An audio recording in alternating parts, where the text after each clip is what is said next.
Everyone, good morning. তোমরা সবাই কেমন আছো? আশা করছি যে যেখানে আছো ভালো আছো, সুস্থ আছো। তো আমিও ভালো আছি। আর দেখো, এই যে আমি এক গামলা আম নিয়ে বসে পড়েছি। তো এগুলো কেটে ধুয়ে কি করব সেটাই তোমাদের কাছে শেয়ার করব।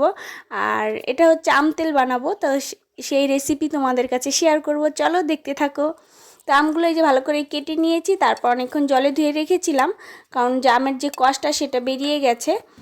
তারপরে নুন হলুদ দিয়ে মেখে এবার রোদে দিয়ে দেব। আর এই টাইমে তো আমার প্রচুর আম খেতে ইচ্ছে করে, চাটনি খেতে ইচ্ছে করে, তাই মামুনিকে বললাম, তো মামুনি রেসিপি বলে দিয়েছে। আর আমি শুধু করছি। তো মামুনিকে বললাম তুমি করো, বলছে না তুমি করো আর ভিডিও করো। তাই আমি হাসছিলাম। আর ছোটো মাসিকে তো ফোন করে বলছে যে এই দেখ কীরকম ভিডিও করে। তো বলে বলে দিচ্ছিলো। তো এই যে জিরে গুঁড়ো, ধনিয়া গুঁড়ো, তারপরে গরম মশলা দিয়ে দিয়েছি, মেথি গুঁড়ো দিয়ে দিয়েছি, আর হচ্ছে মৌরি দিয়েছি, আর তেজপাতা আর শুকনো লঙ্কা দিয়ে দিয়েছি। তো মামুন আগেই তেলটা দিয়েছে, তাই ভিডিও করতে পারিনি। এখন সব মশলা দিয়ে মেখে এবার রোদে দিয়ে সেদ্ধ করব। তার আমি বেশিরভাগ বোতল ভাঙি, কাচের কৌটো। তো এই জন্য বলছিল মামুনি সাবধানে করো, তাই অনেকটাই সাবধানে করছিলাম। আর কাচের বয়ামে রাখলে না ভালোও থাকে। তো কেমন হয়েছে?